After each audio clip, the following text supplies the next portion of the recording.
ಏನು ನಿನ್ನ ಹೆಸರು? ರಿಯಾಜ್. ರಿಯಾಜ. ಏನು ಮಾಡೋದು ಇಲ್ಲಿ ಬಂದು? ನಾಮ ಹಚ್ಚೋದಾ? ಡೈಲಿ ಇದೇ ಕೆಲಸ ಮಾಡೋದಾ? ಇಲ್ಲಪ್ಪ, ಸ್ಕೂಲ್ಗೆ ಹೋಗ್ತೀನಿ. ಅಂದರೆ ಸ್ಕೂಲ್ ರಜೆ ಇದ್ದ ದಿನ ಇಲ್ಲಿಗೆ ಬರೋದಾ? ಸ್ಕೂಲ್ ರಜೆ ಇದ್ದ ದಿನ ಫುಲ್ ಡೇ ಇಲ್ಲೇ ಇರೋದು. ಎಷ್ಟು ದುಡ್ಡು ಬರುತ್ತೆ ದಿನ? 500 ರೂಪಾಯಿ ಬರುತ್ತೆ ಬೆಳಗ್ಗೆಯಿಂದ ರಾತ್ರಿ. ಯಾರು ನೀವು? ಅಪ್ಪ ಅಮ್ಮ ಎಲ್ಲ? ಅಪ್ಪ ಅಮ್ಮ ಎಲ್ಲ ಕೆಲಸ ಹೋಗ್ತಾರೆ.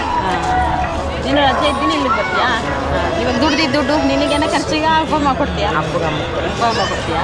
ಎಷ್ಟು ಜನ ಮಕ್ಕಳು ನೀವು? ಇಬ್ಬರು ಅಕ್ಕ. ಯಾರೆಲ್ಲ? ನಾನು ನನ್ನ ತಮ್ಮ ಏನು ಮಾಡ್ತಾರೆ? ಸ್ಕೂಲ್ಗೆ ಹೋಗ್ತೀನಿ. ಅವರು ಬರ್ತಾರಾ ರಜೆ ಇದ್ದಿನ?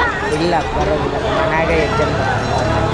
ಎಲ್ಲಿ ನಿಮ್ಮ ಮನೆ? ಇಲ್ಲೇ ಇರೋದಾ ದೂರ ಇದೆಯಾ? ದೂರ ಇದೆ. ಎಷ್ಟು ಟೈಮ್ನಿಂದ ಮಾಡ್ತಿರೋದು ಇದನ್ನು? ಎಷ್ಟು ಟೈಮಿಂದ ಈ ಥರ ನಾಮ ಹಚ್ಚೋದು ಮಾಡ್ತಿರೋದು? ಎಷ್ಟು ಟೈಮಿಂದ ಇದು ಶುರು ಮಾಡ್ಕೊಂಡಿರೋದು ಅಂತ? ಸಣ್ಣದಿದ್ದಾಗ. ಸಣ್ಣ ಇದ್ದಾಗ ಅವಾಗಲೂ ಅಷ್ಟೇ ದುಡ್ಡು ಬರ್ತಿತ್ತು, ಇವಾಗ ಜಾಸ್ತಿ ಬರುತ್ತಾ? ಇವತ್ತೇ ಜಾಸ್ತಿ ಬರುತ್ತೆ. ಯಾವ ದಿನ ಜಾಸ್ತಿ ದುಡ್ಡು ಬರುತ್ತೆ ಅಂದರೆ ಗುರುವಾರ ದಿನ? ಗುರುವಾರ ದಿನ ಎಷ್ಟು ಬರುತ್ತೆ? 300 ರೂಪಾಯಿ ಬರುತ್ತೆ. 300 ರೂಪಾಯಿ ಬರುತ್ತಾ? ಆಲ್ವಾರ ಅಂದರೆ 600.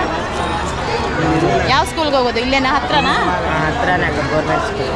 ಇಲ್ಲಿಂದ ತುಂಬ ಹತ್ರ ಆಗುತ್ತಾ? ಹಾಂ.